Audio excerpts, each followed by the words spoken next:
Bismillahirrahmanirrahim. Assalamualaikum warahmatullahi wabarakatuh dan selamat sejahtera para pelajar yang dikasihi sekalian. Okey, pada hari ini kita akan teruskan sesi pembelajaran kita untuk tema mekanik Newton. Okey, bidang pembelajaran 2.0 iaitu tekanan. Standard kandungan 2.4 prinsip Pascal. Okey. Baik, sebelum kita teruskan kepada isi kandungan pembelajaran pada kali ini, okey, cikgu nak tunjukkan dulu kepada anda semua.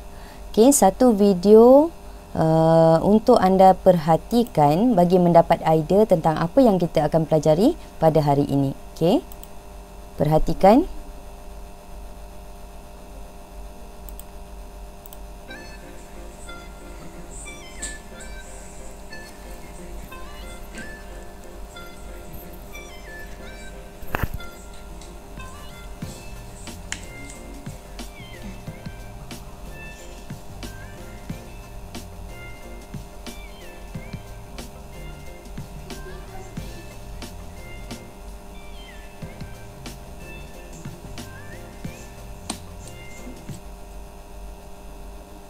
Okey, itu tadi video berkaitan dengan, sangat berkait rapat dengan aktiviti kehidupan seharian kita, iaitu kebersihan, dalam menjaga kebersihan gigi kita. Okey, baik.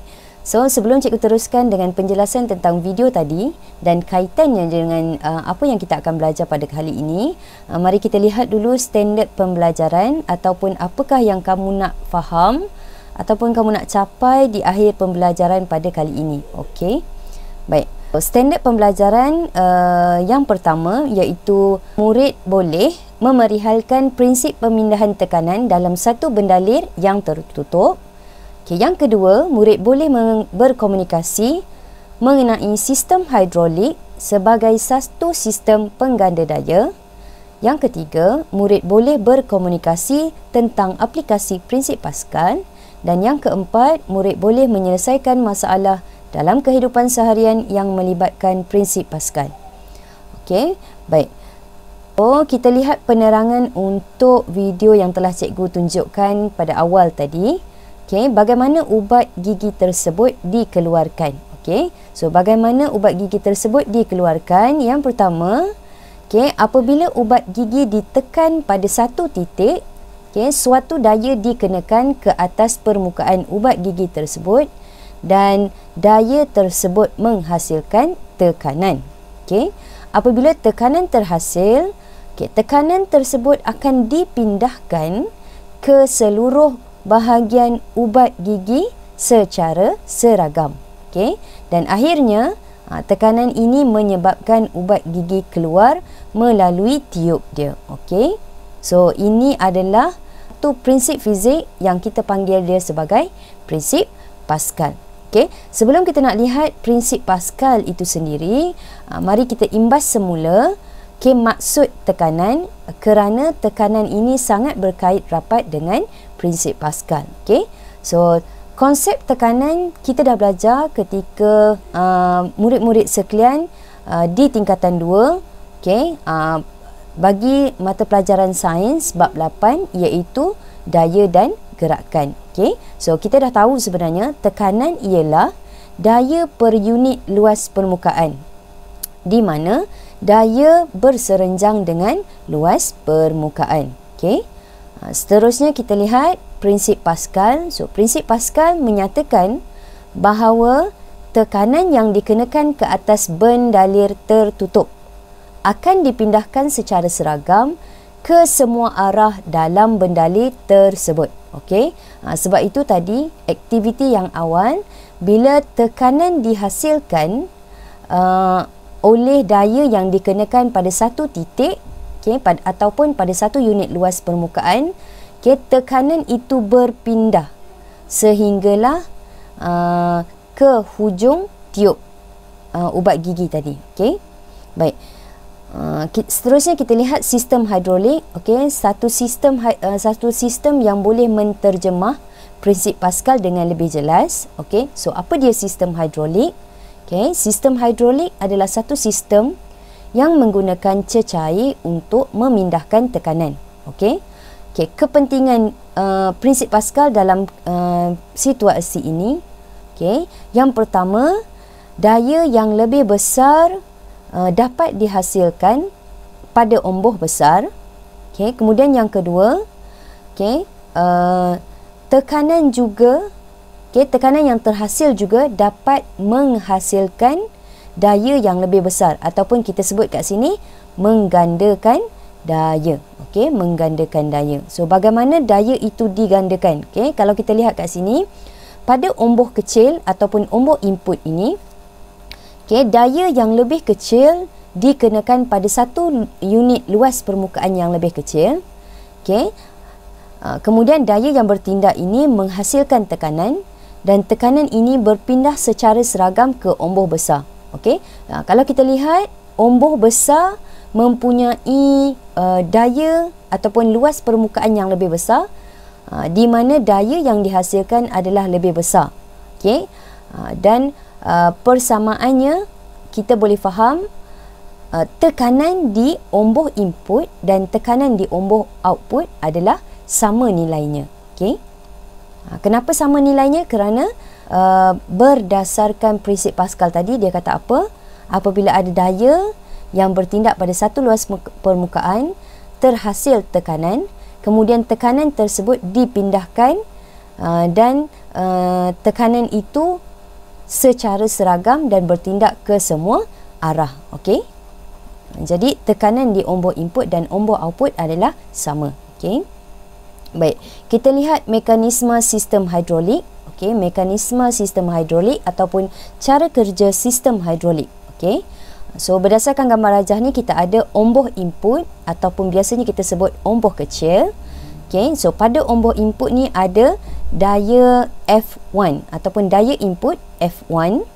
Okey, daya input ni bertindak ke atas A1 ataupun permukaan cecair A1. Okey, kemudian di bahagian omboh output kita ada F2, iaitu daya output. Okey, bertindak ke atas luas permukaan A2. Okey, so bagaimana dia bekerja? Yang pertama, apabila daya input ataupun kita tekan pada omboh kecil ini, okey, tekan pada omboh kecil ini, daya ini bertindak pada satu permukaan iaitu A1, terhasil tekanan di A1. Okey, terhasil tekanan. Kemudian tekanan tersebut dipindahkan secara seragam ke omboh output. Okey, ke omboh output. Kita boleh faham kat sinilah, tekanan di omboh input dan tekanan di omboh output adalah sama nilainya. Okey, baik. Okey, seterusnya kita masuk kepada sistem hidrolik sebagai pengganda daya. Okey, so apa dia sistem pengganda daya? Okey, so kita dah faham bahawa prinsip Pascal menyatakan bahawa tekanan dipindahkan daripada omboh input ke omboh output. Okey, jadi tekanan di omboh input adalah sama dengan tekanan di omboh output. Okey, dalam kalau kita lihat tadi pada sistem hidrolik itu, okey, nilai luas permukaan di omboh output iaitu A2 adalah lebih besar daripada luas permukaan di omboh input iaitu A1. Okey, jadi daripada persamaan itu, okey, kita dapat menentukan nilai faktor penggandaan, di mana faktor penggandaan itu kita dapat dengan menisbahkan luas permukaan pada omboh output kepada luas permukaan omboh input. Okey, dengan kata lain, faktor penggandaan ini adalah satu nombor lah. Okey, dia adalah satu nilai yang tidak mempunyai unit. Okey. Okey, seterusnya kita akan pergi kepada aplikasi dalam prinsip Pascal. Okey, beberapa aplikasi dalam prinsip Pascal iaitu, okey, yang pertama brake hidrolik, kemudian yang kedua kerusi rawatan gigi, dan yang ketiga jack hidrolik. Okey, jack hidrolik. Okey, seterusnya kita akan pergi kepada aktiviti penilaian. Okey, so dalam aktiviti penilaian ini kita akan menggunakan satu aplikasi virtual reality, okey, yang disediakan oleh viative.com. Okey, sama-sama kita ikuti. Okey, sebelum kita pergi kepada aktiviti penilaian, okey, tentang apa yang telah kita pelajari, okey, kita lihat sedikit idea ataupun kita membahas kembali apa yang telah cikgu terangkan. Okey, bagaimana prinsip Pascal itu boleh difahami. Bahagian pada kelalang ini, okay, kita ada piston di bahagian atas, kemudian ada tiup di sisinya dan diisikan dengan cecair berwarna. Okay, so apa yang berlaku bila kita tekan piston ini, kita dapat lihat arah air yang keluar pada ketinggian dan arah yang sama. Okay, so dapat dilihat apabila kita tekan, ketinggian air keluar tu adalah sama. Okey, so ini membuktikan bahawa tekanan dipindahkan secara seragam ke semua arah. Okey, dan prinsip Pascal digunakan dalam brake hidrolik dan juga jack hidrolik. Okey. Okey, so kita akan terus kepada aktiviti penilaian pembelajaran. Okay. Okay, so ini adalah aplikasi virtual reality daripada viative.com. Okay, so kita boleh lihat di bahagian sekeliling, okay, di ruang sekeliling di mana aktiviti ini dijalankan. Okay, now kita ikut pada arahan untuk bergerak pada kawasan yang telah di-highlightkan. Okay, so cikgu akan bergerak dan murid-murid boleh bersama-sama dengan cikgu. Okay, so diberikan di sini barometer. Okay, barometer. Apa yang diminta untuk kita buat adalah perhatikan bacaan pada barometer dan kita isikan pada ruangan yang telah disediakan. Okay. Jom kita buat satu persatu. Okey, kita mulakan dengan barometer yang pertama. Okey, so bila cikgu tekan pada tolok ini, okey, maka kita dapat bacaannya 55 kilopascal. Kemudian kita isikan pada kotak yang telah disediakan. Okey, 55 kilopascal.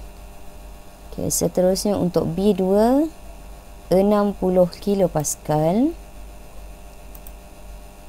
60. Okey, untuk B3 70 kilopascal. Kemudian seterusnya B4 75.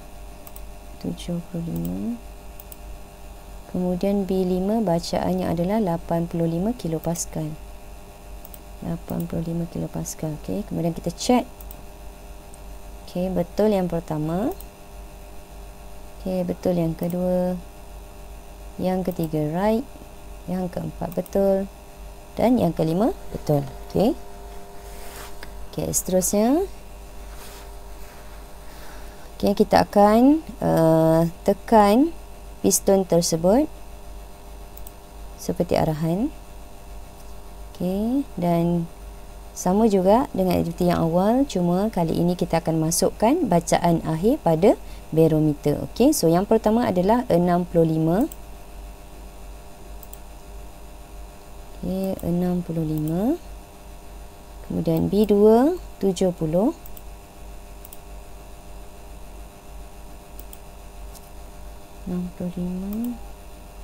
B2 70. Okey, kemudian B3 80, B4 85. Salah lah. 80, B4 85, B5 95. Okey, kemudian kita semak. Okey, betul yang pertama.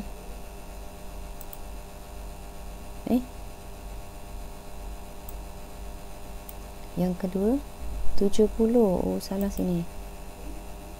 70. Okey, cek. Okey, kita buat pembetulan tadi. 85 betul, 95 betul. Okey. So, setelah kita isi semua bacaan, okey, kalau kita lihat jadual di bahagian atas menunjukkan perbezaan bacaan. Okey, perbezaan bacaan di mana perbezaan bacaan ini menunjukkan nilai yang sama. Okey, menunjukkan nilai yang sama. So, kenapa perbezaan bacaan ini menunjukkan nilai yang sama? Okey, so ini menunjukkan bahawa tekanan yang terhasil ataupun tekanan yang dipindahkan adalah sama. Okey.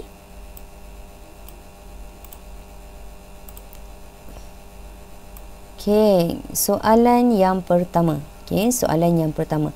Apakah yang dapat kamu perhatikan? Okey. So, A, the reading of B3, B4 and B5 increase. Okey. Kesemua barometer, bacaan barometer meningkat dengan nilai yang sama. C, bacaan B1 dan B2 meningkat. Dan D, kesemua barometer, bacaan barometer meningkat dengan nilai yang berbeza. Okey, so jawapannya tadi adalah B. Okey, di mana semua bacaan barometer meningkat pada nilai yang sama, iaitu 10 kilopascal. Okey, seterusnya soalan yang kedua. Okey, tekanan yang dikenakan pada bahagian cecair dipindahkan, okey, tempat kosong, pada semua bahagian dalam cecair. Okey, so pilihan jawapannya yang pertama double, okey, yang kedua secara rawak, yang ketiga secara sama, secara seragam, okey, yang keempat secara berganda tiga. Okey, baik, pilihan jawapannya adalah C. Okey, di mana semua tekanan ataupun tekanan itu dipindahkan secara seragam pada semua bahagian. Okey. Okey, seterusnya soalan yang ketiga, tekanan dikenakan pada semua bahagian cecair dipindahkan secara seragam pada seluruh bahagian cecair. Ini dikenali sebagai, okey, tiada pilihan jawapan yang lain selain prinsip Pascal. Okey. Okey. Key konsep, tekanan yang dikenakan pada satu sistem yang tertutup dipindahkan secara seragam ke seluruh bahagian cecair tersebut. Okey. Okey, seterusnya kita diminta untuk bergerak pada bahagian yang telah di-highlightkan. Okey.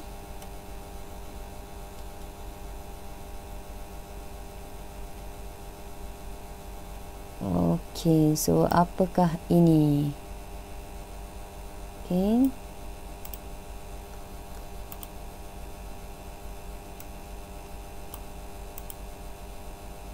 Okey, so apa yang berlaku dapat pelajar perhatikan? Okey, kita dapat perhatikan bahawa kereta tersebut bergerak ke atas. Okey. So, mari kita lihat bagaimana dia berfungsi.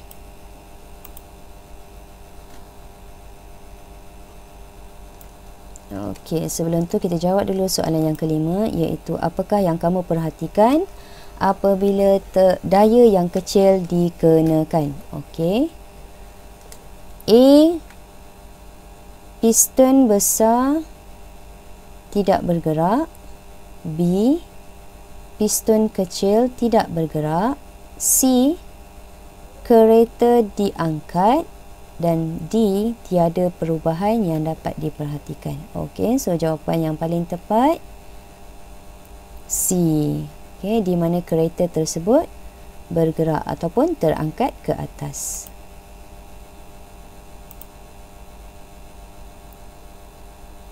Okey, seterusnya.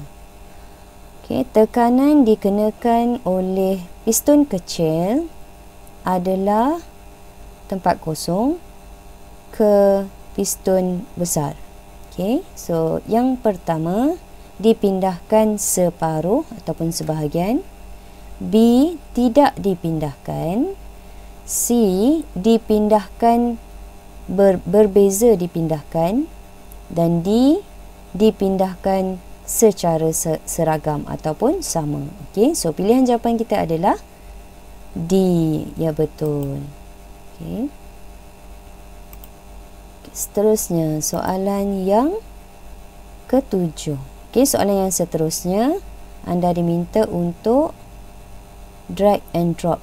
Okey, pilihan jawapan untuk mendefinisikan prinsip Pascal. Okey, so prinsip Pascal, input force divide by output divide by input area. Okey, daya input per luas permukaan input sama dengan daya output dibahagikan dengan luas permukaan output. Okey. Okey, tepat sekali. Okey. So prinsip Pascal, input, daya input bahagi dengan luas permukaan input. Okey, so ini adalah tekanan di omboh kecil ataupun omboh input, sama dengan daya output bahagi dengan luas permukaan output. Ini adalah tekanan di bahagian omboh besar ataupun output. Okey.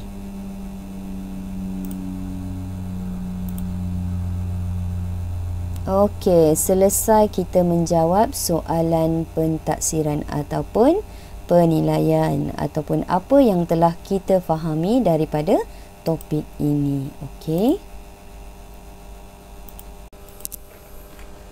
Okey, baik. Sekarang kita akan lihat kepada penyelesaian masalah melibatkan kehidupan seharian. Okey. So, contoh ini berdasarkan contoh daripada buku teks anda. Okey. So, kita lihat dulu contoh yang pertama. Okey, pada rajah 2.26. Okey, so ini adalah rajah 2.26.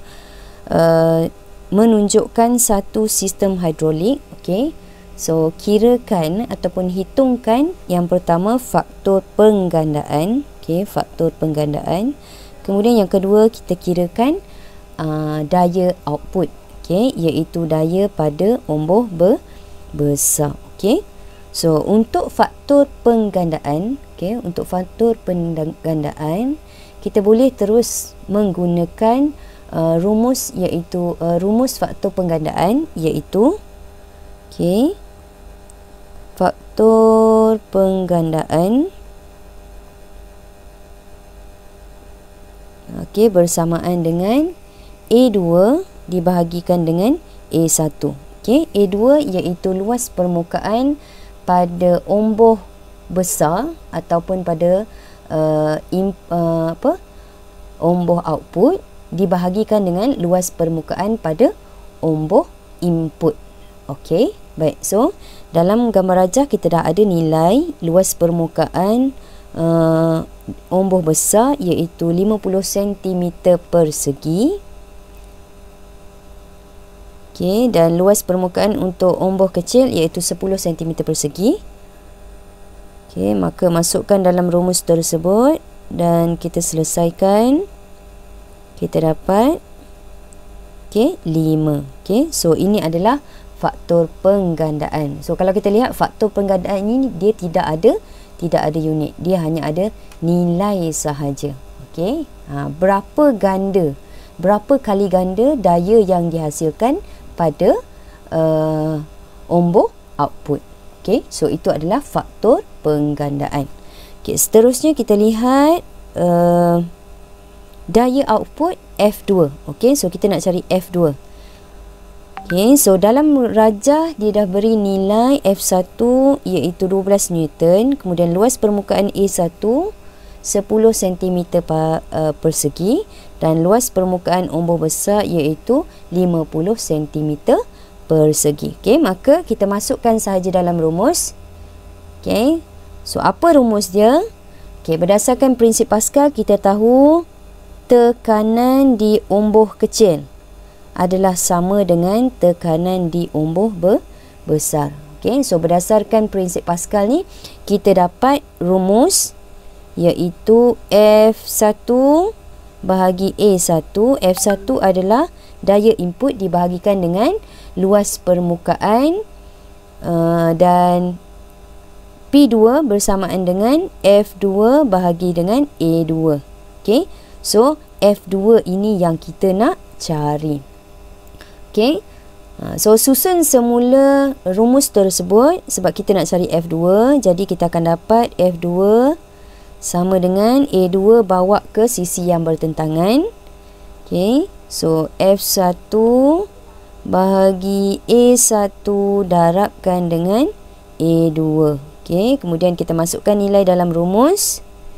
12 bahagi dengan 12 Newton, tulis unit, biasakan untuk terus tulis unit.